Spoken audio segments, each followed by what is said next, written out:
Could Toronto actually win the Stanley Cup? NHL 25 seems to think so.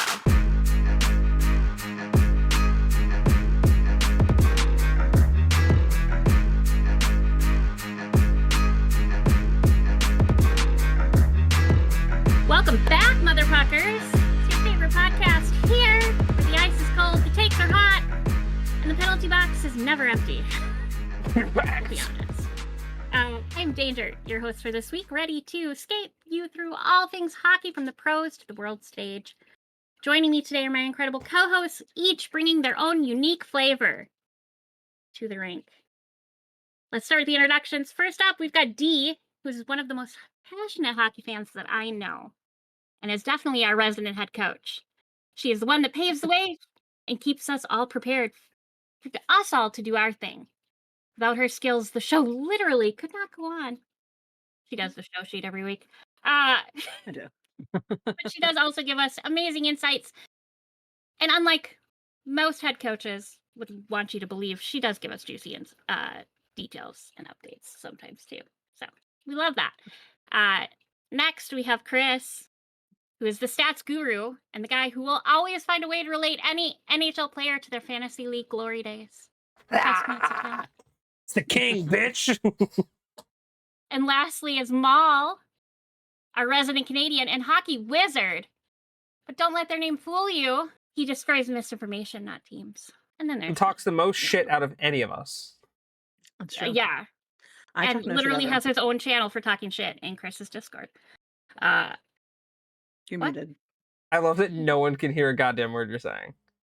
I know, because I can't talk Oh, shit. yeah. You can't. So Oh, I did that. got it. You're such Get a the smart joke fuck went out. right over You our are head. dismissed. Yeah. You're I fired. fucking hate it here. No. And on that note, Dee, Yeah. I'm throwing it to you first to break down the latest in the PWHL. Tell us what's happening in their playoffs and the IIHF Women's World results. Yes, absolutely. So we don't have the 3 stars for either the NHL or the PWHL this week. I suppose no. Because the PWHL was on break, so they could go finish up the IIHF Women's Worlds Championship. So with that, I am so very pleased to announce that everybody's favorite team, and I do mean everybody's favorite team, the United States took first in the IIHF tournament. I believe they won 4-3 in overtime against Team Canada. Oof, sorry about it. And it was the 11th gold medal for USA since the tournament was introduced in 1990.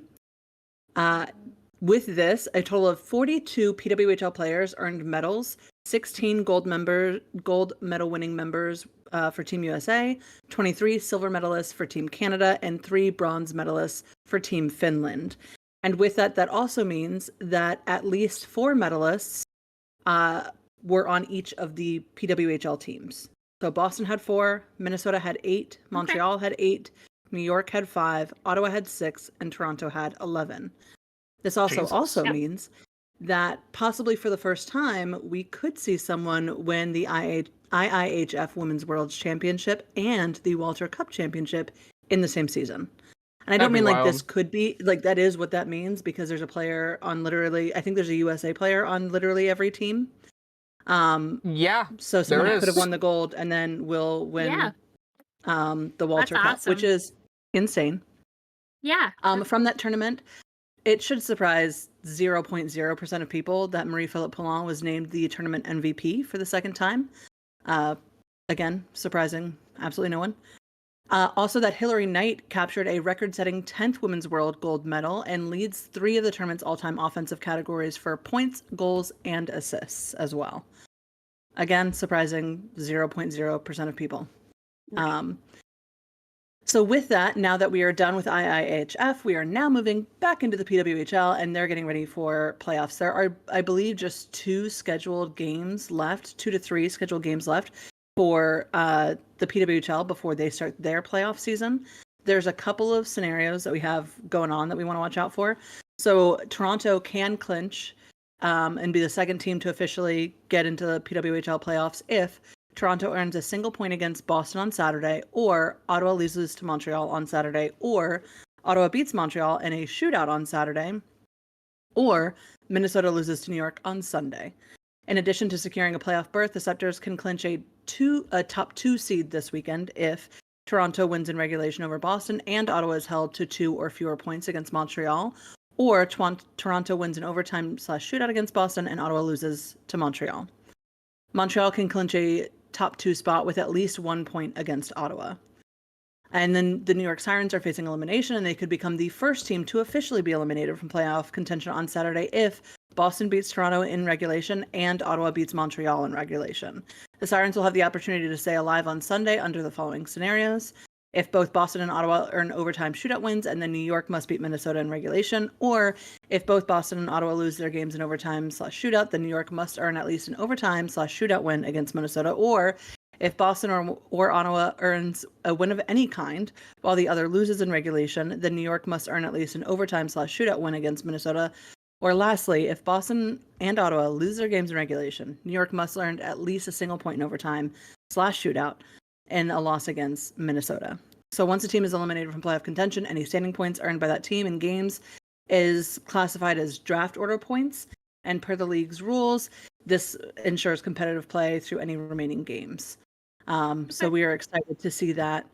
And hopefully we'll have some updates as to who has officially made it into their playoff brackets for the PWHL sometime for you next week. Perfect. That's it. Thank you. Yeah. Now it's time to dive into our weekly hot topics, which we're still going to kick it over to Dee like we normally do at the top of this segment. But this time, not with the NHL 3 Stars of the Week, but with the Ross, Jennings, and President Trophy winnings. Please tell us who's hoisting the hardware and why. Absolutely. Happy to do it. So for those who don't know, the Art Ross Trophy is an award given to the player who leads the NHL in scoring points at the end of the regular season. Ross was a longtime manager and coach of the Boston Bruins, presented the trophy to the NHL in 1947. Elmer Locke of the Montreal Canadiens was the first winner in 1948.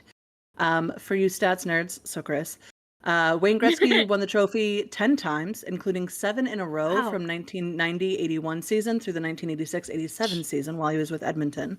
Gordie Howe and Mario Lemieux are next with 6 total wins. So if 2 or more players finish the season with the same number of points, the trophy is awarded in the following manner: the player with the most goals, then the player with fewer games played, then the player scoring first goal of the season. So this year's Art Ross Trophy winner for the second year in a row is Nikita Kucherov of the Tampa Bay Lightning. And I actually don't have his stats. Hold on. Show of hands by people who are shocked that Cooch won the Art Ross. Okay.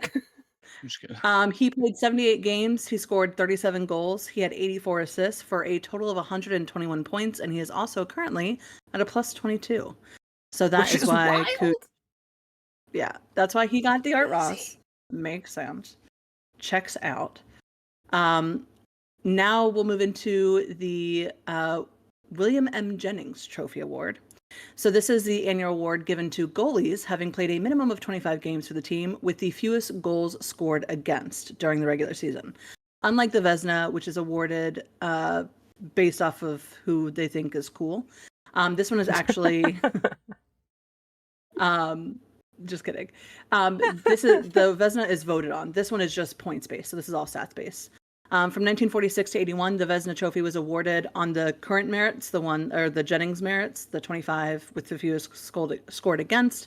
But after the Jennings Trophy was presented to the NHL Board of Governors in 1981, the Vezina was changed to an award honoring the goalie voted to be best. 7 goalies have won the Jennings and Vezina trophies in the same season, and 4 have done it twice. These names will not be surprising. Patrick Waugh, Martin Brodeur, Ed Belfour, Dominic Hasek are the only ones that have done it in the same season. They all just happen to all be in the Hall of Fame, too. No. Coincidence? I think not. The Jennings Trophy was presented by the NHL Board of Governors to honor the late William M. Jennings, longtime governor and president of the New York Rangers and one of the greatest builders of hockey in the U.S. So this year, again, surprising no one, and doing it for the second year running, Connor Hellebuyck of the Winnipeg Jets has won this award. He has played 63 games this season. He has won 47 of those. He had 8 shutouts this season. His goals against average was 2.00, and his save percentage was 0.925. So, I don't know, pretty fucking good. We're going to add number 5 to that list this year, too, when he wins the Vezina for the second year in a row. Again. Yeah, right. Also, he did get 2 penalty minutes this year. Which is crazy. Wow. Only 2. Wild. Shout out to Hellebuck. What a savage. Yeah. Well, Yeah, he'll right? never end up Yeah. as Chris's Obscure Player of the Week for penalty minutes. No, he actually wins. He got 2 penalty minutes last year, too, so he's keeping it steady. We like He went a little consistency. buck wild in 2018-2019 when he had 4 penalty minutes that season. He tried to. Seems Who did he rough try season, to fight huh? that year? He did try to fight someone that year. I can't He must remember have who tried it to fight was. someone. Yeah. I can't remember who it was, but he did I try don't to know. fight someone 2018, 2019. I remember that. Yeah. I will say, if you guys haven't seen the Jennings Trophy yet, the cup has like a goalie on it that's just like standing there, and then it has these tiny little sticks, and that's where the players' names are written on, and it's very cute. You'll see it right about now. That is cute. Very cute. And then lastly, we have the most cursed trophy in NHL history, or supposedly cursed trophy. We have the NHL President's Trophy, and this has been awarded since 1986 to the team with the best record overall.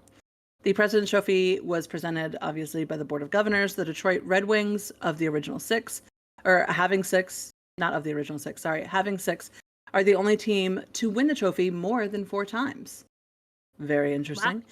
If 2 or more teams are tied in points after the regular season, the first tiebreaker is the team that has the most regulation wins. The second tiebreaker is the team that has most wins in regulation and overtime. And the third tiebreaker, should all of those match, is that the team has the most wins of any kind. This year, the President's Trophy winners are the Winnipeg Jets. They went 56, 22, and 4 and had 116 points overall. Now, I'm just going to read through some names real quick from past winners just so that you guys can get the picture. In 2024, the New York Rangers had 114 points and won that trophy. They lost in the playoffs.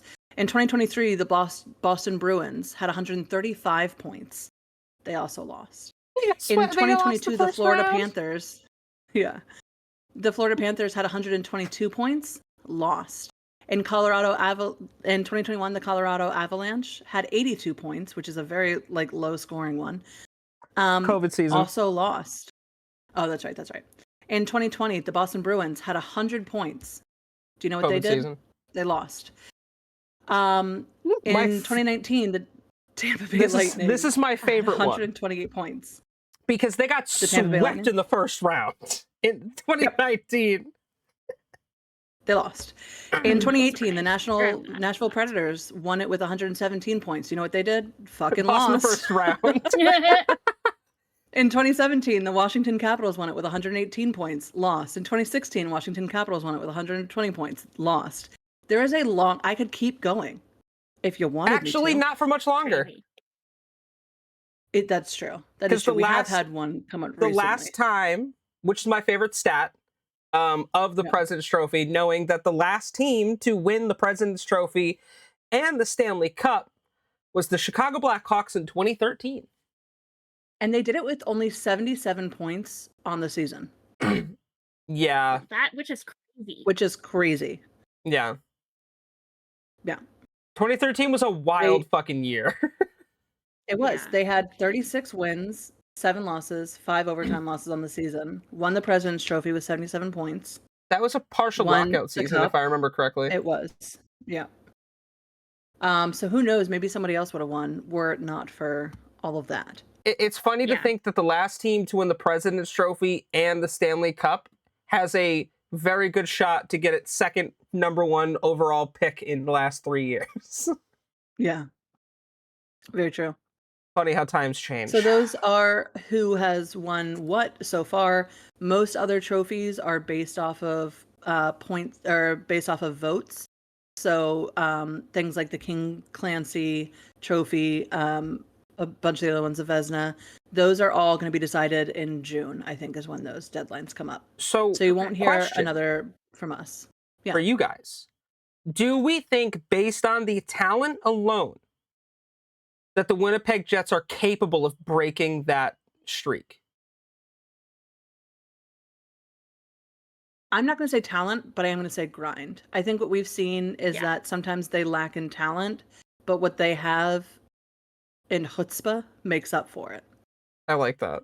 Yeah, then no, you're not wrong. I mean, that team, Mark Scheifele obviously puts that team offensively on his back. Connor Hellebuck is the best goalie in the NHL, and that Yeah. defense is top tier. I mean, I think if there is a team to do it, I think this year could be that year. It's entirely possible. You just got to get through Yeah. a lot of other really good fucking teams. Fair. Yep. Interestingly enough, though, Very we fair. all, and we'll talk about it later, but we all have voted that they will not raise Lord Stanley's trophy in our That's true. playoff predictions, which is funny. So, back to you, Danger. Oh yes. Well, thank you. I appreciate that. You're welcome. Maul. Next, I'm gonna have you give us the playoff matchups and updates, and you know, all of So- the knowledge that you have. Oh boy, has it been exciting. Oh boy. So as of right now, That's it. some teams have played 2 games. Some teams have played 0 Yeah. games. Yeah. It's very Looking at interesting that, so It's far. crazy. So we have Winnipeg Jets versus St. Louis Blues. Winnipeg is up 2. Mm-hmm. They need 2 more to take it. This is best 7. So they're very close to breaking the curse and getting to move to the next step, right? Well, so the curse Oh. isn't always that they get kicked in the first round. It's just that they don't win the cup. Yeah. Well, one step closer to breaking the curse, what I mean. Yeah. But where the hell's St. Louis? Because you ain't showing up. You've been killing it. Yeah. Second half of the season, you came back from 4 Nations with the fire in your heart.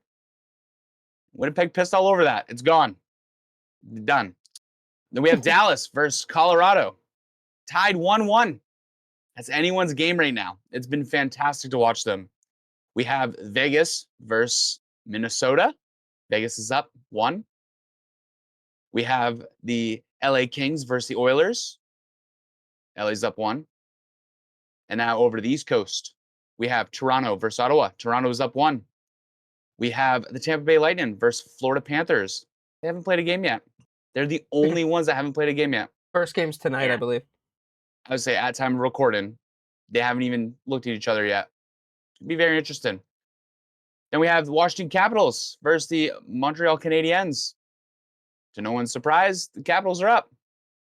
But don't take your foot off the pedal because it was a very close game.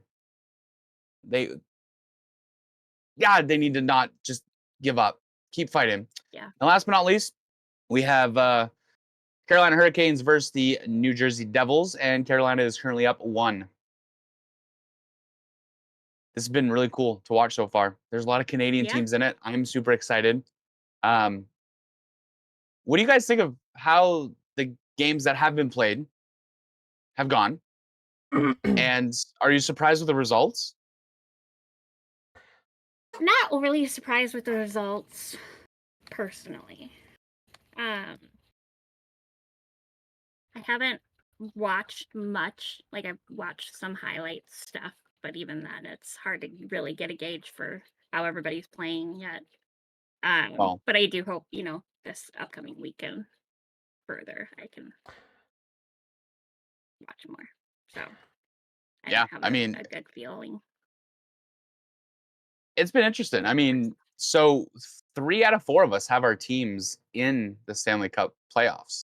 Yeah. How do you guys feel about your team's performance so far, and what do you think they need to do to get past the first round? I mean, so it was a tense game between Montreal and Washington. Tense because, first of all, the refs have already put away their whistles here in round 1, which normally we wouldn't see it so wholly yet. We would see it, as it progresses, they kind of let more and more go. Mhm. But that was not the case for this most recent matchup. And so we went into overtime, and Ovechkin scored his first ever playoff overtime winner, which we love to see. Very happy about that. I think that what we saw from the Washington team was that their defense was top tier for the first 2 periods, and then they let the foot off the gas. Big fucking mistake, because that allowed Montreal to come back. So I think that that is something that they need to be aware of, that they have a tendency to do that. And with an injury that Danger will fill us in on later, defense is going to need some shoring up as we get ready to go into the playoffs. So I'm really happy that the Capitals were in. I have loved all the edits of every single analyst being like, the Capitals are not making it to the playoffs this year. They did a major retool, but it's not going to be enough. And sure as shit, here we are. We've won our first matchup. We have our next matchup tomorrow as of time of recording. And I just think that that's really fucking hilarious. I love moments like that in sports where you get to show people the receipts of like, oh, remember when you doubted? That's Oh, absolutely. And Deja, what about you? Repeat the question again for me. Sorry. So with Minnesota being got in the lost playoffs, no, you're good. Yeah. How have they done? And what do you think they need to do to get past the first round? I was just looking at like the past games too, because I think only once or twice have we ever made it out of the first round of the playoff. So I honestly think we need to not get in our own fucking heads about it. Because I think we are our own worst enemy when it comes to playoffs, and I think that that's just a Minnesota teams thing. It's not exclusive to the Wild. Fair enough. Ma, what about you? Because you have a team in the playoffs for once. Not for once. I shouldn't say it like that. Well, they had a fantastic first game. They, I think, shocked the hell out of the Senators because I can't remember what the ending score was, but it was a pretty big 6-2. 6-2. Yeah, I would say it was a pretty big gap. Yeah. They cannot take their foot off the gas. No. Because I love the Leafs, but they are notorious for getting to the playoffs very frequently, playing a couple of good games, and then choking harder than Marshall Mathers in his first ever rap battle. Yeah. That's an 8 Mile 100%. reference. For all you under 20-year-olds that watch this podcast, watch that movie. It's good. Oh, it's so good. It'll explain a whole generation of attitude and sass. It's pretty real. Oh, I was wrong about the Wild. We have not beaten Vegas at all yet this season. So this is going to be huge. This will be big if we can even win it. Normally we do better against Vegas in seasons past. I was saying before we recorded too that, sorry to take it back to the Wild, but that out of the other possibilities for teams for us to play first round, I'm glad it's Vegas because, you know, and if nothing else, we always have like close games with Vegas, whereas Colorado, St. Louis to an extent, and Dallas just kind of will blow us out of the water. Colorado must be who we've beaten once or twice this season. Well, but here's the thing. If you guys can beat Vegas, it's going to make it ever so sweeter. You know what I mean? Yeah. Like, it'll be like, no, we earned our spot here. Right. Yeah. Like, yes, we fumbled a little bit during the regular season, but we proved to you that this is where we belong. We're here for a reason. But the worst part is, too, is at least I feel this way being a Minnesota sports fan, is other fans elsewhere tend to never look at what Minnesota can do. Like, in a positive way. You guys do. But, like, the far majority of other fans will be like, well, Minnesota's not a real challenge. And it's like, no, like, we have some really, really fucking good games. And when we're on, you know? Yeah.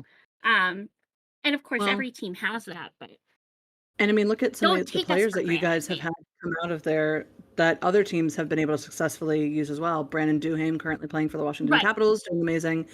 Pat Maroon, who just recently retired but had been with Tampa Bay for the last couple of seasons and making deep runs. Won several cups in the past few years. Went to Chicago. Yeah. So, like, there's quite a few people that they're amazing talents, and it's just, it hasn't been enough in Minnesota, unfortunately. Yeah. So, it's Chris, you don't have, the Ducks didn't make it. I mean, Oh, I'm they had a sorry. phenomenal. I'm sitting on the golf course working on my swing, reminiscing about 2017, 2018, when was the last time we made the fucking playoffs. Hey, It's been the it's been Ducks a rough 7 years. but they did so much better this year than they have in years past, right? Yeah. It was a good year. You're out of the You basement. know, you're out of the We basement, we right? are very much so, like, I don't want to say very much so out of the basement. Anaheim, they showed flashes of brilliance this season. Last year they Yeah. showed flashes that were just like a little splash in the pan of, oh yeah, but then they just go right back in. Anaheim made a lot of great strides this season. They made a lot of good moves, a lot of questionable moves that I was just like, this doesn't make any sense. But I'm very proud of the way that they're growing the season. For a good portion of the season, they had a legitimate shot at the playoffs. Like Yeah. they were very much so in contention. Obviously, at the last like week or two of the season, it got to a point where they just were playing against some tough teams and were just losing by 1 goal. And that was the biggest thing, is they got blown out a lot less this season than they did last year. Well, they made a lot of less. smart They trades. made a lot of, well, they're finally gelling. They've got a lot of unbelievable young talent. I mean, think about last season, we were talking about Cutter Gauthier and how we weren't sure how that was going to go. He had almost 30 goals in his rookie season. Mm-hmm. 12 Yeah. of them being game winners. Right. So, Right. you know, Zegras is finally healthy fully, and he's back doing well. Lucas Dostal has held it the fuck down because Gibson's been injured a lot this season. And so, again, I am very, very pleased with the season as a whole. I would have loved to be that second wild card spot. Sorry, Danger, but I just, listen. You know, you have to go in when. And again, we've all gone through this, obviously, with our teams have all been in the basement at one point or another. And it's like when Right. your team is going through a rebuild and they're starting to fully retool, you have to have reasonable expectations. Do I Yeah. want the Ducks to win the Yeah. cup every year? Fuck yeah. Am I pissed that they're not in the playoffs? Sure. But more realistically, all I want to see is improvement every year. And I'm very pleased that I got that this year. Because the last 3 years, they should have gotten the first overall pick. Like, they were that fucking bad. But they Right. were within the top half of the 20s in the teams. I think they finished 24th in the league, which comparative to last season, they were in the bottom 5. So it's like it's steady progress, and that's all I can ask for. We'll talk a little bit later about some questionable decisions that they just made, but I'm overall very pleased with Anaheim's season this year comparative to last year. Yeah. So, with them not making it, what team that's currently in the playoffs are you rooting for? Because for the rest of the season, I'm going to be asking you for updates on them. I'm Answer not fucking carefully. really fucking making a decision currently. No. You're such a well, I piece happen of to just shit. grab I happen to He grab a Golden Knights hat absolutely today. refuses to cheer for any other team. I'm gonna be honest. I don't have a team that I'm cheering for. What I'm cheering for is great playoff hockey as well. They're like I said in the recording last week, and I said it before we started today. There is a legitimate case to be made for all 16 teams in the playoffs right now. There is a legitimate case to be made for them winning the Stanley Cup this year. And when was the last time we said that? It's been a few years since we've legit had a shot to be like, no, every team in this can win. And I think more than every team in this can win is that every team in this has some kind of story that would make them winning awesome. Yeah. Oh, You know what I absolutely. mean? Like, it's from Winnipeg, they have overcome a lot in the last couple of seasons. First to time break that ever winning the President's Trophy. Yeah. First time To break ever. that curse. St. Louis battling as hard as they did to get that playoff wild Getting card hot at the right spot. time. Same with Minnesota battling that. Colorado Avalanche coming back with Gabriel Landeskog, who hasn't played in 97 fucking years at this point. Yeah. For him to be able to lift that trophy after all of that would be such a sick fucking story. Like, you could go down the list and look at every team Montreal. has something. Last team to win Yeah. a Stanley Cup for I mean, Canada. I don't want No them one. to. Yeah. No. Well, Very of course clearly. you don't. But like the last Canadian Yeah. team to hoist the Stanley Cup, and the first time that they're in a few years that they have a legitimate chance. The Toronto Mhm. Maple Leafs are almost 60 years past their last Mhm. Cup win. 58. Mhm. Like you've got 5 Canadian Gotta wait teams 2 this more, year. Mo. Yeah. 5. So you know what? There are 5. That's a I have a lot. good. Then I have a good idea on how we can use you in this segment going forward until we get the results of who's going to win the Stanley Instead Cup. of showing you guys my putt game, Yeah. which is Yep. pretty solid. So I'm gonna have you talk about the two teams that went almost all the way last year. So we have the Oilers. They're down by 1. Yeah. It's not looking Mhm. good for them. What do you think that they need to do to come back? You know, I mean, we've seen them push Game 7 last year. Well, the biggest thing for them is they struggled defensively last year. What was the one constant last season that I had mentioned with the Florida Panthers? They will fucking smother you.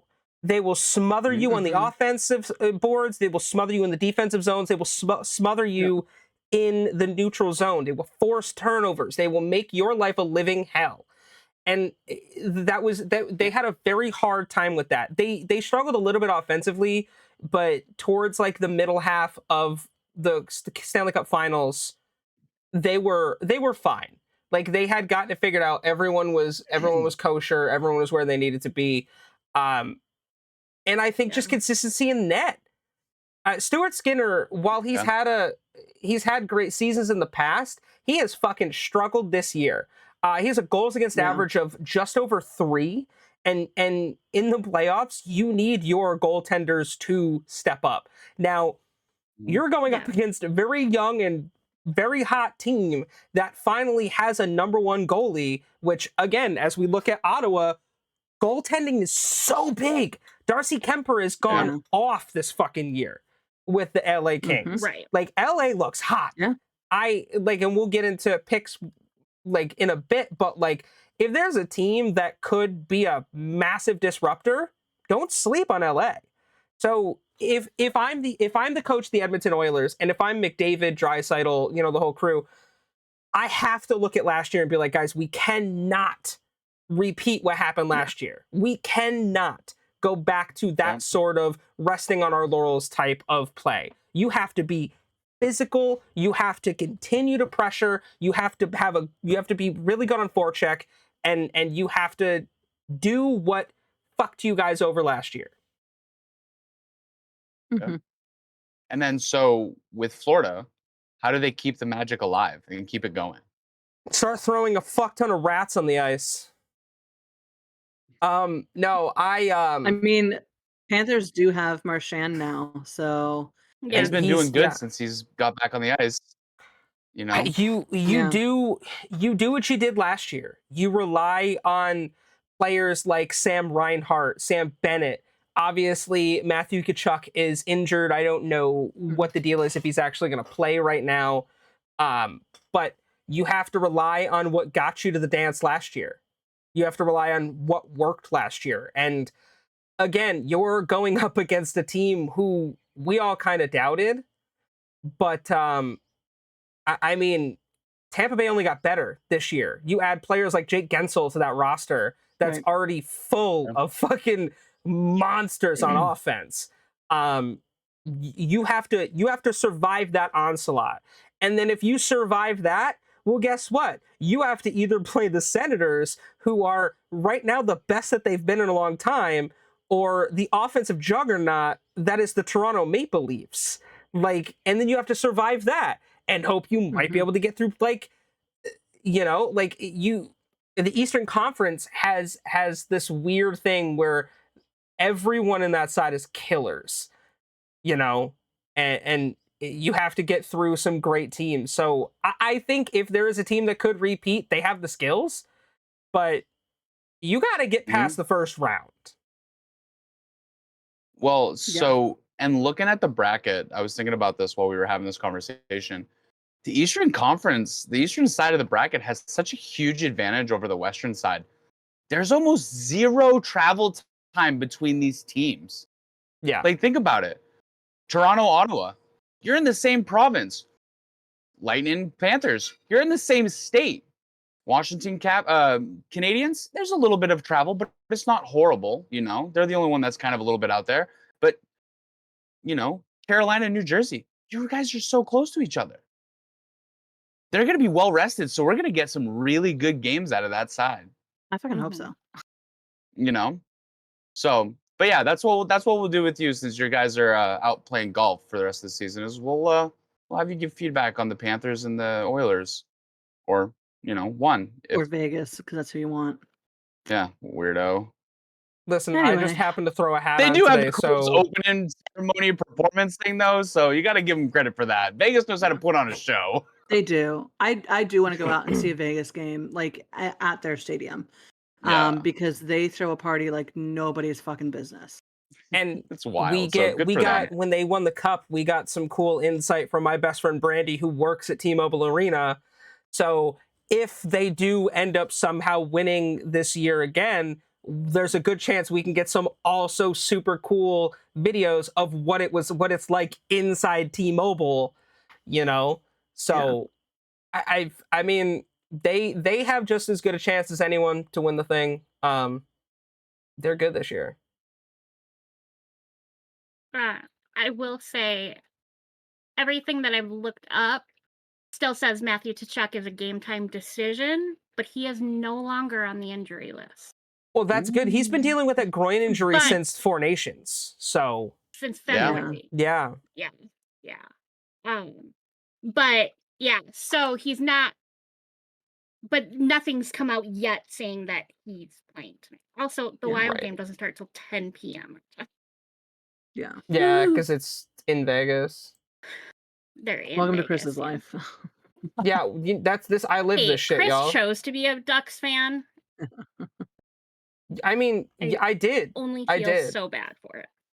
You We all chose it, technically, so, yeah, but to be When you fair, put we yourself all in that technically position. chose our teams. You Right. guys Yeah, all we made did. your choice, even if it's geographical. You all made your choice to like that team. You need to Right. have a backup team that gives it your time zone, bud. Yeah, that doesn't exist that because I'm might loyal as Maybe fuck. make the playoffs. Wow. So I'm excited to see how this is going to play off, and I can't wait to keep you guys updated every week. Perfect. Woo. Well, thank you. Now I have to congratulate a team that my dad, if he ever listens to this podcast, won't be too happy with me congratulating. Thankfully, this is hockey and not football, because he's a big Notre Dame fan. But let's take some time out and congratulate Western Michigan's first NCAA championship. And I just have to say, finally, some fresh faces in that winner's circle. Yeah. I know it's been like the same but- 3 or 4 teams the past 10 Right? years. It's just been crazy. Yeah. It's been crazy. And thankfully, the Gophers have been in that lineup several times. I mean, the Gophers, we have a great U of M hockey program. But it is nice to see a new face win, even if they Michigan.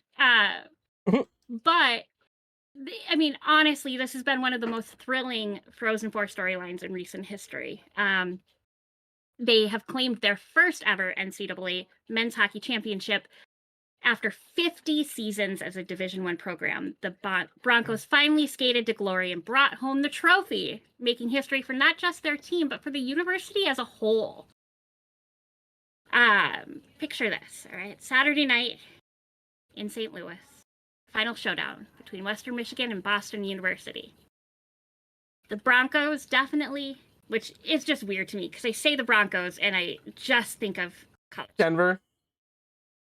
Yeah. Yeah. Anyway, but the Broncos hit the ice with something to prove, and proved it they did, taking a commanding 6-2 victory. Not only did they claim the school's first national title in any sport since 1965, but they did it in style with several standout performances. Forgive me for some of these names because I'm not going to get them correctly, but thankfully the tournament MVP has a very easy name, Owen Michaels, and an unreal player. 4 goals in the Frozen Four, including a game winner and double overtime during the semifinals. And of course, his breakaway goal in an empty netter in the final for absolute daggers for Boston's hopes. Hats off to goalie Hampton Sokoneski, sure, who is an absolute wall between the pipes with 24 saves. That's how I would think it is. Slukinski, yeah. Yeah. BU pressed hard for a tie during the third period, but thanks to Sokoneski's stellar play, the Broncos held their ground and pulled away for good. To add to that incredible journey, this win marks their first Frozen Four appearance ever. So they definitely had the pressure and a lot of eyes on them, and they made the most out of their debut. Coach Pat Frischweiler deserves all the credit too. Well, maybe not all the credit. I think that's how it's pronounced. I think so too. I did Google. Frischweiler. Frischweiler. Yeah, I think they said it was Wheeler. Shout out Coach Pat. Weiler. Coach Pat. I like that. He deserves a lot of the credit. We'll say maybe not all the credit, but in just 4 years at the helm he has turned this program around. Before his tenure, Western Michigan had 0 NCAA tournament wins, and now they're champions. It's a true Cinderella story for the Broncos. The team's scoring depth also deserves a shout out with contributions from players like Wyatt Schiegenthal, Gothi, whatever, and Ty Hendricks stepping up big time. And another fun fact was Western Michigan is only the 4th team to win the national championship in their Frozen Four debut. That's crazy. The kind of history that echoes through the locker room and beyond. So let's all raise a stick to the Broncos for a season for the ages. Well, and what a crazy that tournament they created for college history to start out, because 3 big favorites were taken out in the first 2 rounds. Penn State not only took out Maine and UConn, who were two teams who were very favored. Boston College lost first round too. Like, it started off insane. And I mean, Penn State made a nice deep run. I think they made it to the semis or the quarterfinals. But you got to remember, Penn State was thought to just get swept under the rug. Yeah, they were expected to get smashed by Maine. Yeah. And a complete opposite. They beat Maine 4-1. It's like, what the fuck? Yeah. And you know what? Good on Penn State. They humbled the shit out of them. Like, it was so. A big shout out to Western Michigan. Like Danger said, it's either been Boston College, Boston University, Quinnipiac, or Minnesota that has won like the last, 6 years. So it is very nice to get fresh meat in there. And again, what a performance. Like, to go out and be like, no, this is our year. Why not us? I love that mentality, especially in college sports, because there's so many schools that have so many good programs. And obviously the proof is in the pudding right here to what a great season. So listen, I'll toast to you motherfuckers for that. That was pretty big. Especially to beat Boston University. That's even more special. Because how many great players have come out of BU in the last 10 years, I mean, every year they have at least 10 to 15 of their players already drafted or signed either drafted to or the in NHL. The draft. Yeah. So that's huge. Yeah, but I like, Danger, you mentioned that it was the first national title in any sport since 1965, I think you said. Yeah. And that's just insane. Like, I can only imagine what that fucking campus feels like right now. They must be going buck fucking wild because they've never had an opportunity to celebrate their team in this way. And none of their parents, if any of them are people who have gone to Western Michigan because my grandpappy's grandpappy went to Western Michigan kind of people, they don't have that either. You know what I mean? None of their relatives would have been since it was men's track or something like that. Men's cross country. So even then it wasn't a sport that was is known to be a partying sport. Right. Yeah. Winners do party, but not the same way that hockey players fucking party. No. So I think of a that cross campus is country crazy. It's not. Yeah, it's not the very same. different breed. Yeah. Um, and before Chris kind of broke in, I wanted to ask kind of two questions. So, what do you guys think this win means for the future of college hockey? And where does this one rank among the best Frozen Four series we've seen, at least as of late? Let's go back, I mean, maybe 10, 15 years, just because that gives us a little bit more than the same four teams winning. Yeah. I mean, And you all don't have to answer, but I was just curious kind of what you. it's hard to not put this towards the top of Yeah. stories Right. like when, the 65 Mets and like when the Blues came back from being nothing and winning the cup. Like when you're a team who gets your first ever Frozen Four appearance and has to go up against a hockey juggernaut like Boston Mhm. University and not only show up but show out and overall outplay them. This has to be It- top 10 most like exciting moments for a franchise or for a school, especially winning your first ever. That's so big that like there's Mhm. no better feeling than being a part of that level of history for your school. Right. And, Yeah. equating it to another, granted it wasn't, I mean, it kind of was college hockey, but it reminds me a lot of Miracle on Ice year, Yeah. Oh Yeah. yeah, that Olympic Games, because Boston's definitely got some of that history and fear that, the Soviets instilled in their opponents way back then. And, Mhm. for USA to be able to beat them, at least going within the same sport, that's the Right. closest thing I can relate it to, and off the top like of my head at least. when you think back to the Miracle on Ice, they still had to go play another game and they had to play a Yeah. very scary Finland team to win the gold medal. So Mhm. Right. like it wasn't just the fact that they managed to do what no one could do and beat the Soviets. They went out and beat Finland, who also was just as Right. scary as the Soviets. So I think mean, there is a lot of yeah, crossover here. they were as tough.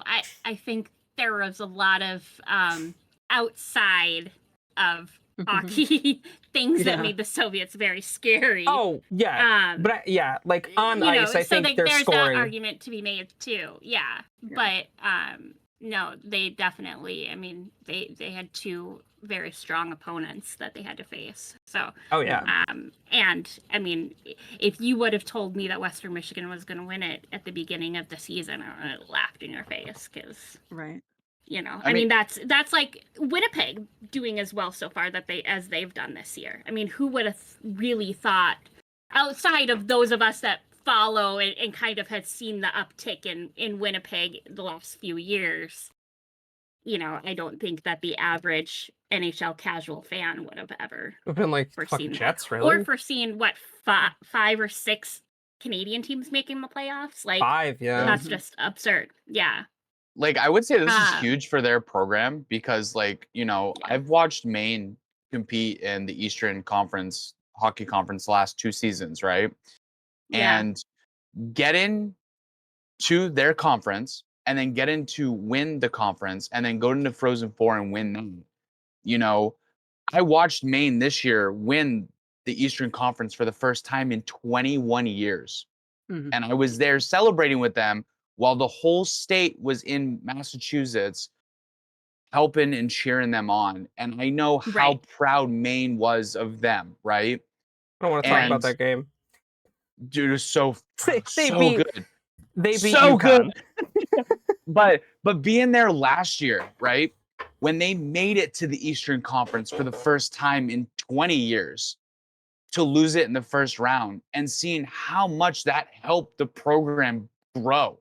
Mhm. Yeah. Maine's hockey coach for the men's college team went from making $150,000 a year to like over $400,000 because of how much that program blew up Right. because of how much people invested into it after they were like, oh shit, our team's good again. Yeah. And I mean, Right. the sponsorship deals, the updates to the program, the talent that now wants to come to Maine was because of it. just gonna say, Western Michigan's going from 1 to 2-star recruits to you're gonna be having 3, 4-star recruits calling, being like, "Hey, you guys did something really cool. I kind of want to be a part of this." Yeah, And Yeah. that changes the entire trajectory of your program. Now this is a pivotal moment for them. Do they take what they're about to get and grow it, or do they misuse it and fall to the pressure of it? Right. Yeah. You know, because next season, Yeah. all eyes are on them. Can they handle the pressure of that? That's going to be the biggest thing, is what do they do from now till then to continue the success and grow the program? Right. And I think this is Yes. fantastic for them, because you know what? Fuck Boston. Every team that goes but honestly, it's nice to Especially see this year. Boston. Fuck Boston. right. It's nice to see teams outside of the ones you expect to be there to get there. Yeah. And this Frozen Four tournament was all about that. And we're seeing it even this year in the Stanley Cup playoffs. It's all about the underdogs. It's all about the stories. And I think it's fantastic for that program. Well, and they're the fourth team to win the championship after making, in the same season they make their Frozen Four debut. So only 4 people since 1948 have done this. The last time it was done was 1988 with Lake Superior State, which is another program that, like, that's not a big name program.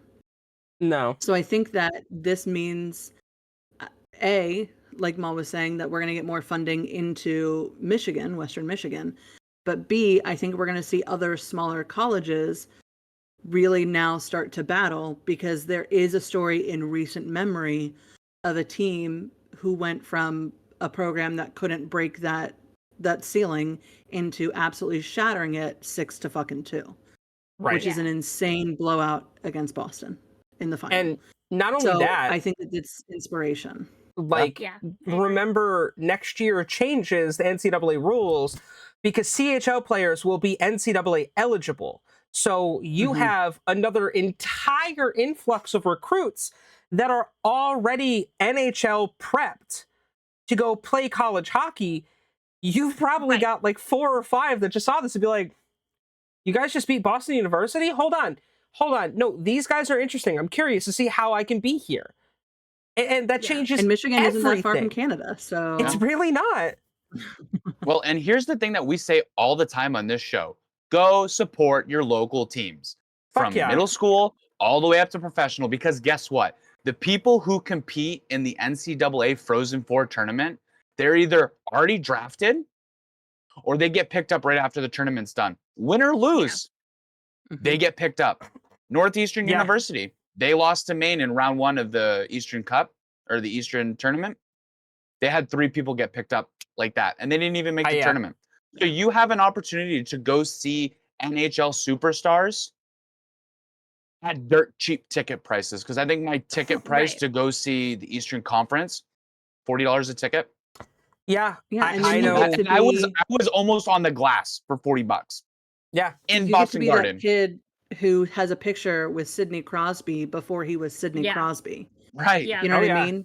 You get to get a picture with the guys after the game, and that is something that, like, how cool is that to be a part of a moment of history? You know what I mean? And, like, I plan on going to as many UConn games as I can next year, not only men's but women's, because for every next Sidney Crosby, there is the next There's a Alex Hillary Carpenter, the next Hillary Knight, the next Taylor Heisey, the next Marie-Philip Poulin, like the next PWHL superstar is also there. So not just men's, but go support the women's hockey too, because shout out to Wisconsin. I'm pretty sure Wisconsin won their first ever championship this year too.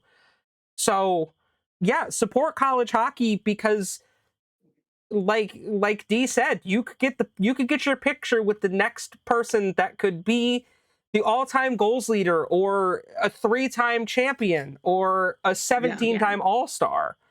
You know, a great. And you Right. didn't because you didn't go support local sports. The fuck are you Which, doing? Chris, you're right. It was Wisconsin. They won 4-3 in overtime Yeah.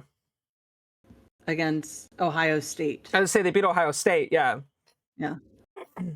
And with women's sports, there's also some names that you don't hear as much in popular media too.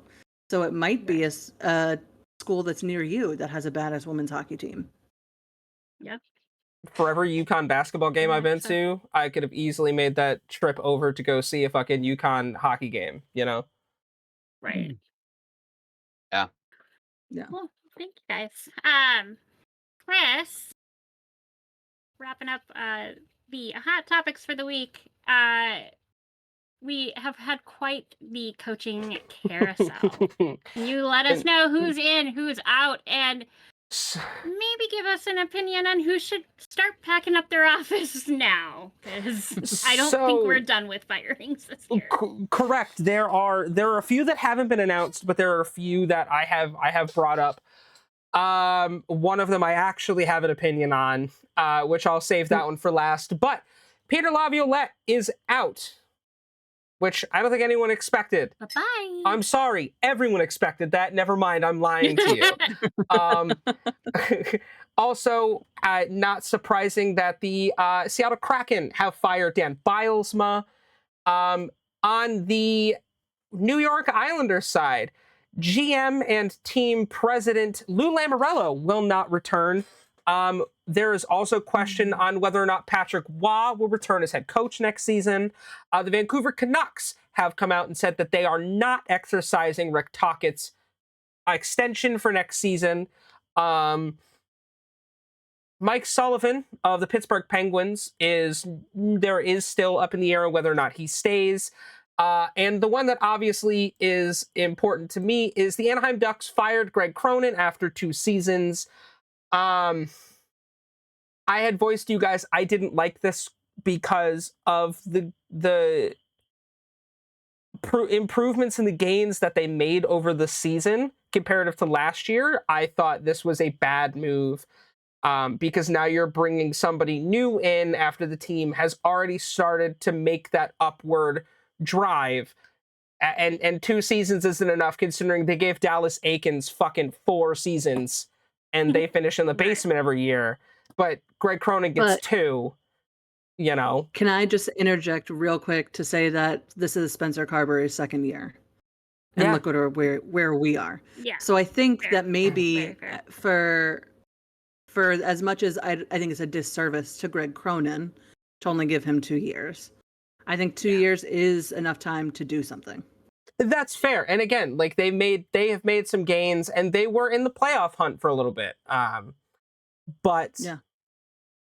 I just personally didn't really like that move necessarily. I felt like at least give him 1 more year with the team that they have now, because the team shows that there's life in them and that they can be a wild card team. Right. But that's not what Pat Verbeek did. C'est la vie. It is what it is. Question. How much of the team's sort of rally that we saw this year do you think is because of an increase in locker room vibes? Because I think we've seen more come out of Anaheim this season, that it's a positive environment and things like that. And we have seen much in the same way that the San Jose locker room, they were losing but having fun. And then at the end of the season, they suddenly started winning again, because the fun is kind of integral to all sports being successful. So like, where do you think that plays in this? Well, I think we have to start with the person who ended up with the captaincy, who is the person who has to replace arguably the best captain in Anaheim Ducks history, and that's Radko Gudas. Say what you want about his play on the ice. He is first man on the ice, last man on the ice. The first time any player's in a slump, he's not yelling at them. He's over talking to them. He is mentoring these young kids. You bring in a player like Frank Vetrano last year that brings that veteran presence. You bring in someone like Jacob Trouba, who has not only cleaned up his act and not gotten himself into any trouble, but has also been a very positive locker room presence to a lot of very young and talented players. You look at, like I mentioned earlier, you talk about Cutter Gauthier. Cutter Gauthier hit almost 30 goals this season as a fucking rookie. So, like, Right. I think there is a lot to do player-wise, and again, like, a coach can only fix so much of the problem. It's also up to the players. And players stepped up, but I would have liked to see Greg get one more season. If after next season they still don't make the playoffs, I understand. Go ahead and fire him. I get it, but I feel like 2 seasons isn't always enough when you're starting from a bottom of the barrel team. That's fair. And I do think I agree with the assessment that they should have given him the nod for one more year and just see where they ended up, because it is a big difference between the Anaheim Ducks that we talked about at the end of last year.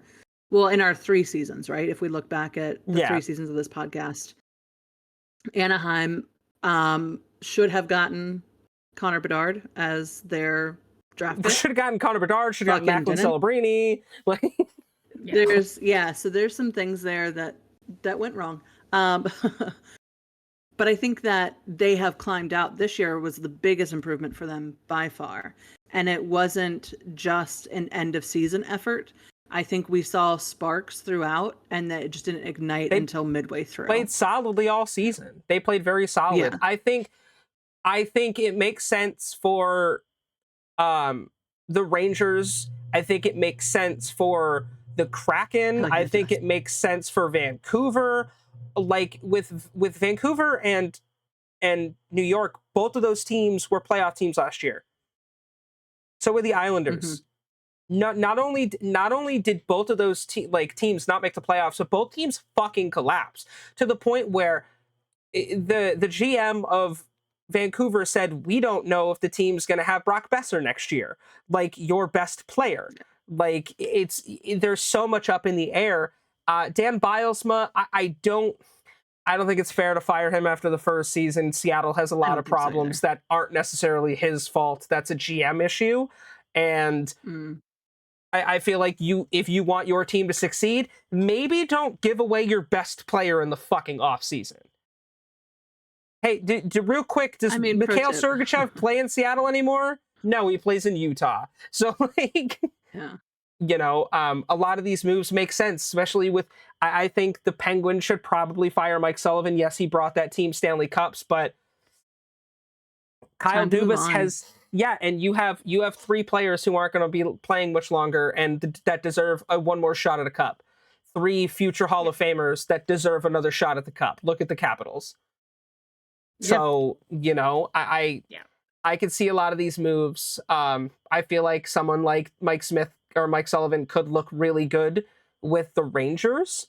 But I don't think we're done. I don't think we're done. I think we could see like 2 or 3 more teams making that just, you know, change at the helm. I agree. And I agree 100% that it is necessary for the Penguins to move on. They had a disappointing end of season last year. We knew well ahead of time that they weren't making the playoffs this year. I think at this point, it's just got to be like, all right, 2 years in a row for a team that used to be in it every fucking year. And the something's got to change. there. There's very clearly, it's absolutely there. Yeah. So, do you guys think we're going to see a lot more upper management? Well, I guess they're not really contract terminations, but firings as well. Because I would imagine so. Islander Lamoriello. I think that there are a couple teams off the top of my head I can think of that need to do a complete in-house clearing. Philadelphia, Buffalo, Chicago, like teams that Chicago's needed it for years. Chicago needs someone to sell the fucking team, buy it. Same with Buffalo. They need ownership changes. You need people to give a shit. And yes, say what? Hiring people and then hiring them back is not good enough. No, I want to see those franchises do what the Washington Commanders did, which is every single fan in that franchise said, "Fuck Dan Snyder, get that piece of shit out of our city." And you know what? It was enough on top of other other owners being like, you know what, we really fucking hate that guy. They Can made a we get rid magical of him? run this year. They made a Yeah. very They- magical run this year. And look what fucking happened. You get rid of They had him, a- and within 2 seasons, They had a you legit are shot to win in the Super Bowl. playoffs. They had a legit Super Bowl chance. So I think we need to see Chicago do that. I think we need to see New York do that. Like, sometimes, I mean, there's a reason that the phrase is the fish rots from the head. Mm-hmm. And sometimes you just gotta cut that bitch off. Again, we Yeah. talked about a few episodes ago that the last time the Buffalo Sabres made the playoffs was the year before fucking Terry Pagula bought the team. Mhm. Yeah. That tells me everything I need to know. And then you look at a team like San Jose, and yes, they're at the bottom. I don't think anything needs to change there. Because We're gonna see what's happening with the Capitals right now. They've got the vibes that their organization is gonna see a shift because now the talent and the environment match. yeah, exactly. And then the only thing there is opportunity. And they started making. They played a lot of really good games at the end of the season. They beat. I'm pretty sure they beat the Capitals. I'm pretty sure they beat the Jets. Like they were beating top teams towards the end of the season. So like if that's any indication of what we're going to see next season, not only with this current roster, but you got to think they've got a great opportunity in the draft. Free agency is coming up. There's going to be a lot of teams that are going to be cutting ties with some good names. They have the cap space. That team could very well make a massive jump next season, and I don't think anything needs to change there.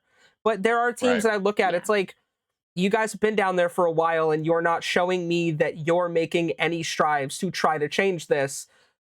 But that's the thing is we talk about this all the time. It ends up being blamed on the coaches instead of making personnel changes on the ice, making front office changes. Like, I'm hoping that we see some different faces in some new places and see some new teams make some moves next year. Yeah, I agree. Awesome. Well, now on to more questions. This is the question episode, apparently. But Mal, you have our burning question of the week. Because have you been riding the syphilis bus? Sorry. Anyway, Yeah, I have actually. Beep. So as long as it was fun. yeah, no, it just had to be done. It was team morale. Right? It was one of us had to, yeah. Superstitions are real and we gotta keep it going. Very fair. So now that the playoffs are underway, who do you predict we will see in the final face-off for the Stanley Cup? Andrew, I'll start with you. We each did a bracket before we started our recording today, so those images will be up on screen at some point. Yes. But I think it's gonna come down to Winnipeg and Washington. Okay. All right. I love it. I think that would be a great matchup. I think out of all the Canadian teams, Winnipeg has the best looking team to make it all the way. Hard agree. But I did say that I thought Washington is going to take it all. Okay. I think they deserve it. They deserve it this year. I would love to say the Wild, but I'm being a realist here. Hey, as a Leafs fan, I completely get it. Right? Yeah. Dee, what about you? But Oh, sorry. No, go ahead. I was going to just say, I did say that I thought Toronto was at least going to win their first. Love that. Me too. I try. I just suck up to my teammates, that's all. Fair. That's fair. Right. Yeah, I think I have some controversial picks in here. I projected Winnipeg's going to beat St. Louis. The Avs are going to take Dallas. I actually projected that Minnesota is going to beat Vegas. Yep. Don't tell me why, or don't ask me why. It's just a feeling I have. We'll see if I'm right. LA is going to defeat the Oilers. Caps beat Canadians. I think Canes are going to take it. Panthers are going to take it, and the Leafs are going to take it. I think we then see a showdown. ultimately between Caps and Panthers and Avs and Wild. And I think we end up seeing a Stanley Cup race between the Colorado Avalanche and the Washington Capitals, with obviously the Capitals clinching it. It'll be a hard-fought series, but they'll get to lift that cup once more, That would and be they'll a get to do fun it on home series. ice. That'd be a very fun Yeah. series. That would be That a would be good a sick bow on the series. top of their the season, you know? Yeah. Chris? I do not have the Washington Capitals winning at all. I tended to go a little different than everybody else. In the Eastern Conference, and Maul, you're gonna love this, but I feel the Toronto Magic. I feel it. I feel like they can get past Ottawa. They can get past Florida. I think they can get past Washington. I think that's a 7-game series, and it's probably going to come down to an overtime game or a 1-goal game, but I think they could do it. I think they go up against Vegas. I think Vegas, I don't think they walk through anyone, honestly, because you have to go through some good teams. I think another 7-game series against Winnipeg, and I have Vegas winning it all. I think they have something to prove, with everyone saying how losing Marchessault and losing a couple other players in the offseason, oh, they were not, what are they going to do? Who are they? The team is still fucking loaded. They're great. So I gotta go Vegas. I gotta say they won their second cup in the last, 3 years. So All right. that's, I dig it. Can I provide you with some stats, though, real quick, Chris? Ooh, statting up the stat man. Let's do it. So this season, Caps beat the Maple Leafs 5-2 and 3-1, and they only lost once in overtime 4-3. all right. Well, Well- that could very well help them, but it's the And I playoffs are a think that different was- animal. Maybe while Ovechkin was out with his broken leg. I will say the one series I think that is going to be tough that I've seen a lot of people discounting is I've seen a lot of people on the internet saying that this is essentially a bye week opening round for Vegas. I have a feeling that this is I don't going to think be a so. 7-game series because Minnesota is I think- scrappy as fuck. Mhm. I think no matter what, even if Minnesota ultimately falls, I think that they hurt Vegas in the process. they're going to make Not because Vegas they're earn being it. dirty, but just because they hit gritty. hard. They're tough. They're They've got- absolutely. And so I think that is going to be a challenge for Vegas, is can they survive Minnesota and then keep the hits coming when they go up against what I'm projecting to be LA and you're projecting to be Edmonton. Yeah, I mean, again, but there are so many outcomes that could happen. I think that I almost picked Montreal over Washington just because I was like, you know what if? But I just don't see that being the outcome. Like, Washington is Yeah. real good this year, and I think if they don't make it to the Cup Finals, they'll at least make the Eastern Conference Finals. Yeah. Like, That's fair. I think that this is going to be a great overall matchup. But yeah, I'm going to pick Vegas. Fair. So I kind of followed Chris a little bit with some of the matches. I have it so it's going to come down to the Edmonton Oilers and the Toronto Maple Leafs. I do believe in superstitions. I'm a very superstitious person, so I think the Jets they have a snowball's chance in hell of getting to the playoffs, to the last round of the playoffs. Prove me wrong. I dare you. Double dog dare you, actually. I like Son that you of a have the bitch. superstitions against Winnipeg, but not against Toronto. Not So- against Toronto. Well, so here's the thing. I am a realist when it comes to Toronto, right? Like, if they can go all the way, Yeah. I'm all for it. And you know what? I put them to go all the way because I believe in them this season. They've done a Yeah. As lot you of should. They're your wild team. and crazy shit this season. They've also been popping off the last couple weeks. Yeah. Go this whole season though. I'm like, you know what? We'll probably get it, and then lose in the first round. We choke. That's what we do. I'm used to it. Every Leafs fan is used to it. We are the Right. kings of choking in the playoffs. pressure is not our friend. It's not our ally. We don't know what the hell to do with it. NHL tradition is the President's Trophy winner losing and the Right. Toronto Maple Leafs not making it out of the first round. Yeah, so That's tradition. But I would They made it to second recently. I would love to see it go down Once. to be a battle of two Canadian teams to bring the cup back to Canada. I think that would be a bittersweet end of the season. I think it would be fantastic to see. And I think it'd be a great storyline. God, it'd be there's- so Cup goes cool to to see. Canada. If there's any season Just a for bitter it to end. be realistic for a Canadian team to win, This is it. this season is the best Yeah. one of any because all Yeah, five that's fair. legit That's have a very fair. chance. Yeah. And you know, it just I'm excited to see how it's going to play out. There's still what 26 more games to go. 28 for some just- teams. I worry about, like I said I'm earlier, I'm On the happy, right? President's Trophy for a I minute. worry think about that's right. Edmonton. 7. I really worry about Edmonton and them 21. falling I can't math. Sorry. back into old habits, Mm. which is why I didn't have them going to the Eastern Conference Finals, or the Western Conference Western. Finals rather. I'm sorry. I should know that they're my fucking division. But like I don't have the faith in them. But again, if there is a year for that record or that streak to finally be snapped, this is as good a year as any. Yeah. So the reason that I picked them to take the Western Conference is because we were all surprised as hell by their performance last year. I mean, Mm.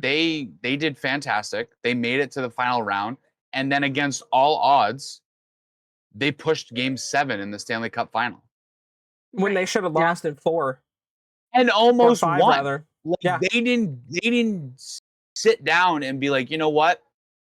Yeah, it's over. We give up. No, they rallied 3 games in a row Mhm. to push Game 7.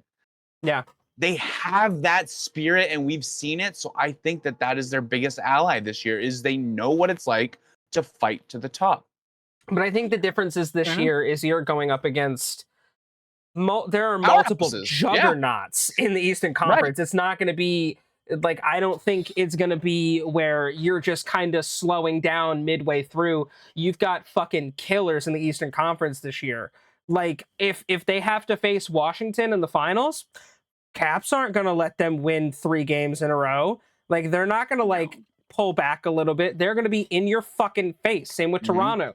Same with New Mhm. Jersey. Like you got teams that, oh no, they're going to be right here the entire time. You know, Yeah. Okay, calm down, John Cena. Well, and here's the 17 biggest times. thing. Jesus, here's the biggest thing too that we also have to keep into consideration, and this was a huge factor last year: the travel time between the teams. Yeah. You know, Mm. the teams that have to travel further are going to be worn down faster, and they're not going to be able to recover as quick. The teams Yeah. that don't have that travel time is going to be fantastic. Like, you know, in my bracket that I picked, you know, if it does go to the Florida Panthers versus Maple Leafs, that's a significantly longer distance than if it goes to the New Jersey Devils versus the Washington Capitals. right. Yeah. You know, and so I picked the Capitals to win that. They're going to be more well rested than the Maple Leafs. So the 2 biggest things to consider is travel time and how many games before you win the series. Yeah. You know, the rest I period is going will- to be incredibly important. I will publicly thank you all for saying, for believing that the Washington Capitals will at least make it to the Eastern Conference, whether they win or lose. They get that far, so thank you. Hell I yeah. think it's not Yeah, realistic to They say that they deserve it can't. this year. Yeah, they've earned Yeah. it. They've been killer. Chris Yeah. is They also could the only also lose person to first think that round. an Eastern Anything team can doesn't win. Yeah. Anything can happen, and Trader. I think that's what makes the NHL playoffs so special. Yeah. Because it's Yeah. playoff hockey so different. It is. Yeah. So with everything else, They don't though, we will keep you guys updated on how our brackets have turned out. If you did a bracket, post a picture in the comments. Let us know what you think. Share who you think is going to take it all. Yeah. Absolutely. Sure. All right. Well, next up, it's time for my favorite segment, the injuries and the fines, or the bad boys and the sad boys. But this is where I break down who is sidelined, who is paying the price, and who is probably thinking twice before they throw another questionable hit. 'Cause stop it. Or they probably aren't. That's the worst part. I don't know. So we do I have have 2 more suspensions. 3 Hershey nuggets I want to share with my friends, but I can't give them to you. So fuck you guys. I'm gonna eat them in front of you. That is the rudest thing you've ever said to me. Listen, if I could figure out Wonka Vision, I'd send you one, but I can't. So Don't tease me like that.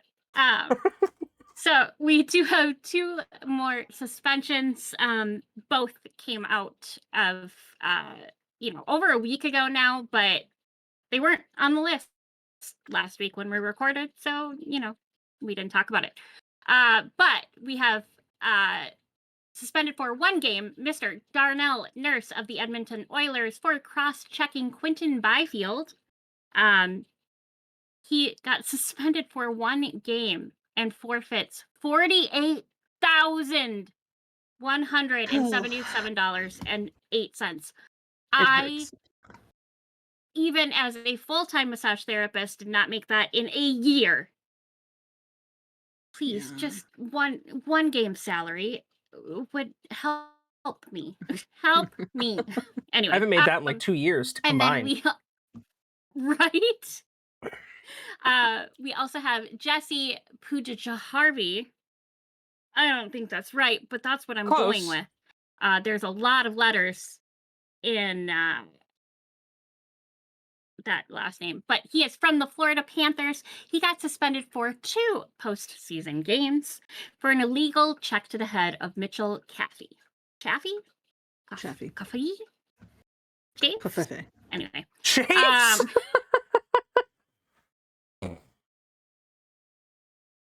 I have no filter anymore, guys. Mm. But as most of you know, with postseason games, there's no salary paid in the preseason or postseason, so no fines are generated for games lost due to suspensions during those periods. I will say, now that we are officially out of the regular season, with the 7 preseason and 4 postseason and the 84 regular season games suspended, they have so graciously donated $3,822,062.49 to the Players Assistance Fund.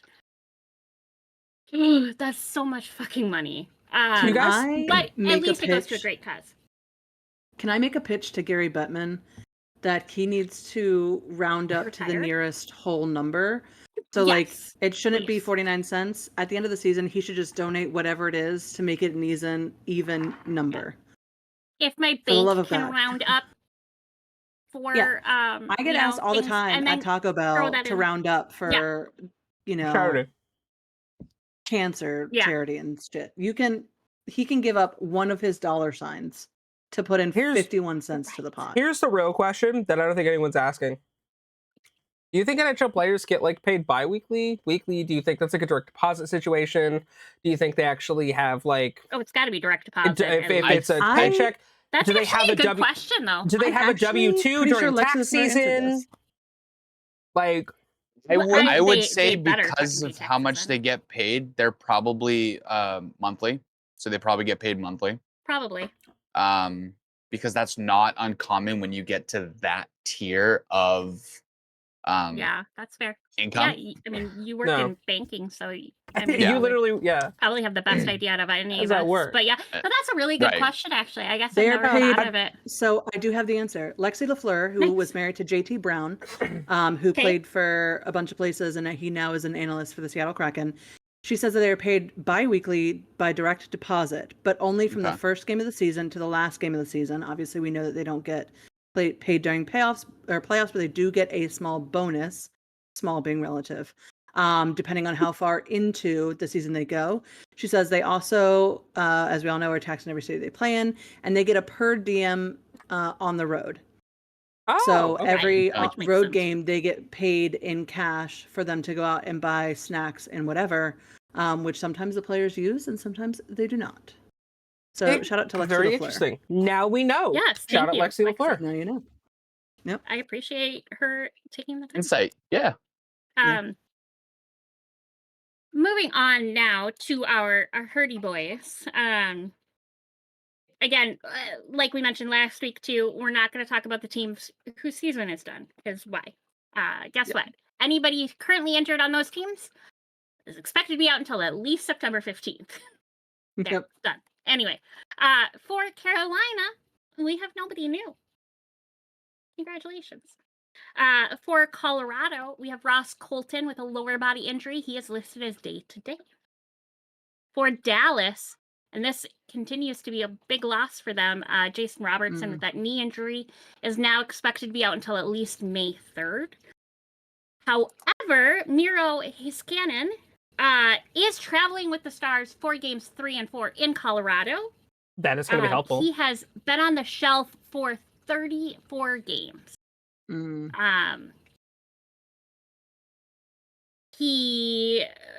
else was anyway, I lost my train of thought on that. But he did participate in yesterday, as of time of recording, or Monday's morning skate, but remains day-to-day. But yeah, 34 games he has missed, which is insane. But hopefully he will be back soon. Yeah. But yeah, Dallas losing Jason Robertson is huge. That's very big. And I'm super sad about it, if you can't tell. I hate when Dallas wins. So fuck 'em. For Edmonton, we have Troy Stretcher, undisclosed, listed as day-to-day. Matthias Ekholm, sorry, I don't know why I added an extra L in there. Undisclosed, expected now to be out until at least May 5th. And there was a note. Oh yeah, he is just for sure going to miss the entire first round. So, yeah. Sucks to suck. Anyway, Evander Kane, however, I did see could be back soon. And he's missed, the whole season with his knee injury? Most of the season, yeah. Yeah. I think I saw that article that said that, yeah, he'd be playing his first game for the season. Or maybe it was this year, so 2025. Yeah. Might be what they meant. But, there's no love lost between us and Evander Kane. But, it sucks when you're out for that many games. Oh! This fucking... Okay, I swear to you, I looked when I brought it up earlier. Matthew Tkachuk was not on this list whatsoever, and he is now. They must have decided it was too much. But it still says updated April 17th, which is wrong, because you updated it now, because he was not there, only Jesse with the suspension was. But Matthew is still on IR, expected to be out now until at least April 22nd, which is today. That's so weird, and that trips me out, but I know I looked at it. But yeah, so I assume he's not going to play today. And then we have Jesse P with that suspension, who was out until at least the 26th. For Los Angeles, yes, thank you. We have Tanner Janot, who's undisclosed, expected to be out until at least April 27th. For Montreal, because there still remains nobody hurt on the Minnesota Wild. What? Nobody new for Montreal either, which is good for them, I suppose. For New Jersey, we have Brendan Dillon with a lower body injury, expected now to be out until at least April 25th. And Luke Hughes, undisclosed, expected to be out until at least April 25th. And Jonas Siegenthaler, lower body on IR, expected to be out until at least May 4th. Both big hits for New Jersey, unfortunately. Yes. All three. Yeah. Sorry. I mean, Brendan I said Dillon's both. I meant three. Yeah. I know. I just was being a smartass. But, and Dillon, to be fair, is the less known name there. But they've been without Siegenthaler for a while now. So Siegenthaler's missed most of the season. Yeah. Yeah. Yeah. Yeah. Yeah. I love that they have Alexander Romanov for the Islanders with an illness. Illness till September 15th. Yeah, guess what? You're missing the season anyway. Yeah, no shit. Next is Ottawa. We have Hayden Hodgson, lower body, expected to be out until at least April 24th.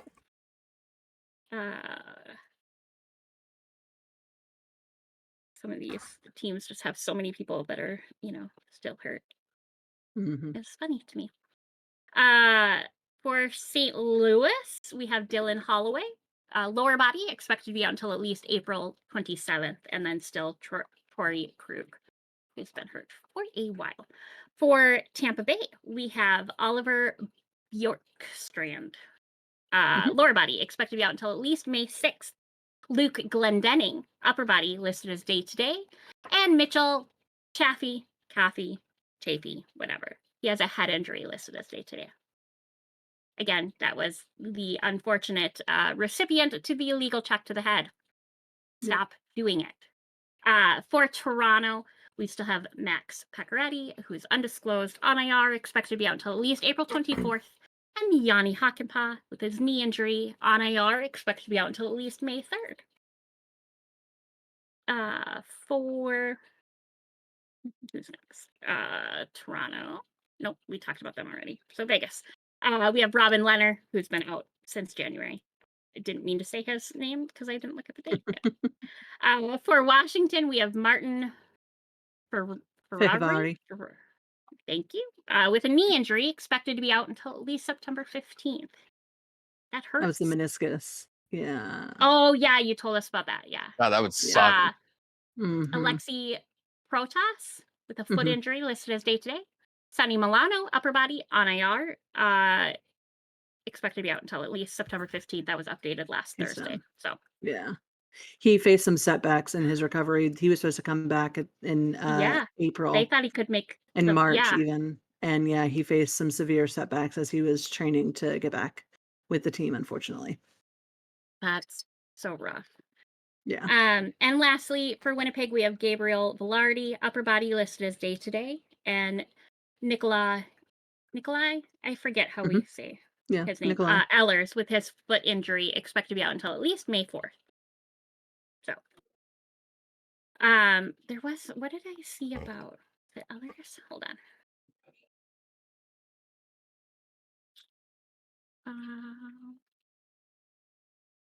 I know Alexi Protas is out because he had a skate cut incident, and that's what they mean when they say foot, that he was recovering from. Oh, okay. You said Ehlers, and I saw foot, and I was like, well, Alexi Protas' foot, and there's the story. So there you go. Also, I do have a trivia question for y'all. Ooh. Okay. Yeah. Who is the only player in NHL history to record a goal in a game they didn't play? Oh. I have no idea. Damn. Okay. Are they still playing? No. I don't believe so. Let me double check. I do not believe so. Was it are we able to ask if it was recent? Yes. I will tell you it happened in 2014. Do they have a mustache? So no, he was not. That's so rude. At one point in time, they had a full beard going on. Yeah. Okay. All right. 2014. 2014. Are they a redhead? I will tell you, this player played for the Florida Panthers. Yes, that's what she said. She said, Columbus guess who? Yeah. Well, because you were yelling, I missed who she fucking said. The Florida Panthers, the Boston Bruins, and the Columbus Blue Jackets are teams he played for during his career. God damn it. Nope.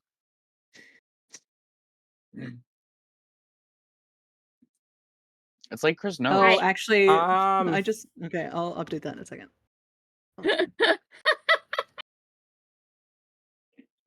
Is it Nathan Horton? You are right. It is Nathan Horton. Damn, his last career game.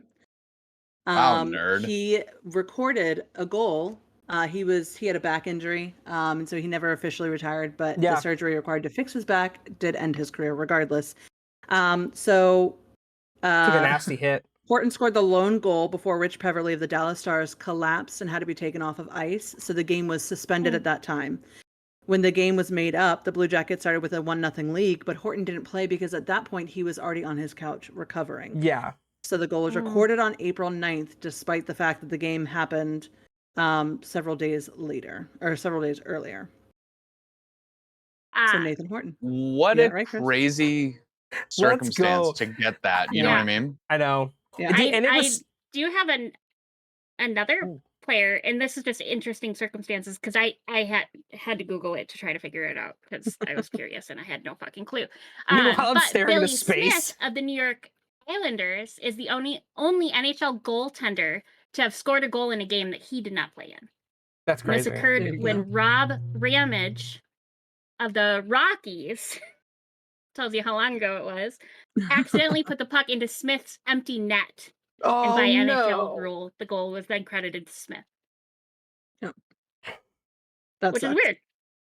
Yeah. Yeah. Damn. But that's what it AI generated that answer. I was Poor thinking me. so fucking hard on that. I was like, who could it be? No, that was a And good I was call. like, Did the the only clues player I could- help? so once you said the teams, I was like, okay, that makes it a lot easier. And then I was like, the Yeah, only I player I figured could it think of was Nathan Horton. And I was like, I'm just going to shot in the dark this one. Yeah. No, good I'm proud of call. myself for getting that. You should be. Good call. Interesting question. Thank you. That was a good question. Yeah. That was good. I dig it. Now let's pass it back over to Chris to shine the spotlight on our obscure NHL player of the week.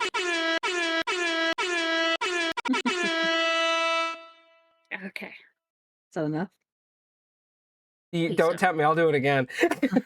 I know you will. Where's the So- duck?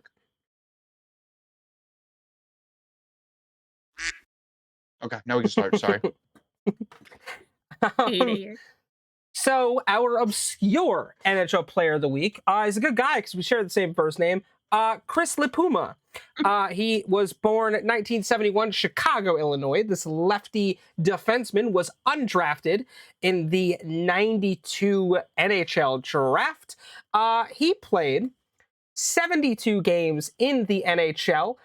64 of those games coming with the Tampa Bay Lightning, and 8 of those coming, his last 8 with the San Jose Sharks. I'm sorry, his last time in the NHL was with the San Jose Sharks. In his 72 games, he recorded no goals, 9 assists, 146 penalty minutes. However, this man played 410 games in the now defunct IHL.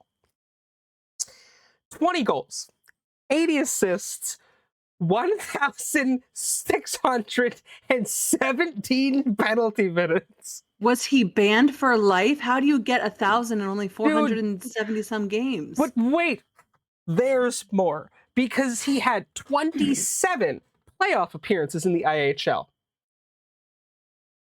2 goals, 2 assists, 79 penalty minutes. This man also played 2 different seasons, 71 games in the ECHL.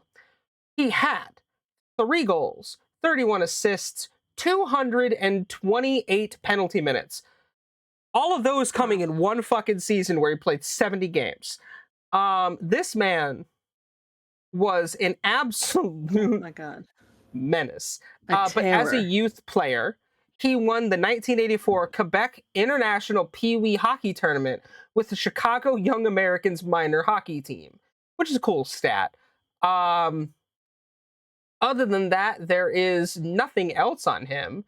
But he did get his flowers in the show, which I think is pretty cool. He was traded in the 96 season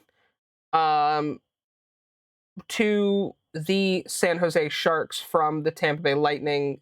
He played for their then AHL team, which he had 1 season in the AHL, 48 games, 6 goals, 17 assists, 93 penalty minutes, 4 games in the playoffs, 3 assists, and 6 penalty minutes. Yeah, this man was a fucking goon if there ever was one. Yeah, dude. So big shout out Chris the Yeah. Puma for being our obscure NHL Player of the Week. Awesome. Well, Do you think he still yeah, fights for fun? Probably. Most of them fucking Like, do. probably. like he has a penalty Yeah. box set up at his house so he can just be like, it's like his safe space. I've always said if I ever have I- children, that's how I'm punishing my children, is I'm setting up a penalty box in the house. So, do you remember that the show like that was Mike Holmes on Holmes? Like he's a Mm, Canadian. I Yeah. think he made his like he got famous for being a housing inspector or something, but then he would Uh-huh. like do fix-ups, right? Or fix other inspectors things that they didn't see. But this family had like 3 or 4 little boys under the age of 10. And so he not only took a basement room and put gymnastics mats on the walls and the floor, He made padded but rooms for the in the kids. I like love it. living room downstairs, he made them a penalty box, and that was their like timeout spot. And I always said if I ended up with more than one son, I mean, I should say child, because you know girls can fight too, damn it. But True. that a penalty box is what I wanted to build for my kids as a timeout spot, Nothing gets more love Canadian it. than that, and I'm all for it. right? Yeah, why don't you have a penalty I love box, it. Maul? Fuck. I do. The kids, it's called their bedroom. Yeah, no, see, I'll Fair. come up and we'll make a weekend out of it. We'll make a penalty box. Okay. I'm in. I'll do that. Okay. All right. Bet. I just had a rug that was Matt's timeout spot. And then my mom was babysitting him once, and he was like 3, and he put himself in a timeout, and she didn't know what he did. And then she told me about it, and I went, yeah, he does that sometimes. Sit on the Hey, the listen, rug. Hey, he's you know what, though? self-aware. He knew it was a place where he could go get quiet time. Maybe he just wanted quiet time. Yeah, it's a chance. Yeah, You know? maybe. But, as opposed to my sister who, when she was little, would like do something naughty and then come into the room. No, she's like 28, 29 now, so don't get up in arms when I tell this story. But she'd come into the room with her hands covering her butt because she knew she was going to get spanked for whatever she did. She also had a no biting reward chart when she went through a day without biting anybody at kindergarten. There you go. And on that note, y'all, that's a wrap for today's episode. Thank you, Mother Puckers, for skating with us through the highs, the lows, and the drama of not only the season, but the beginning first few games of the first round of the playoffs. Please don't forget to hit the follow, leave us a review, share your thoughts on social media, because your feedback definitely keeps us on our game. Until next time, keep cheering for your teams, and we will see you next time in the Face-Off Circle.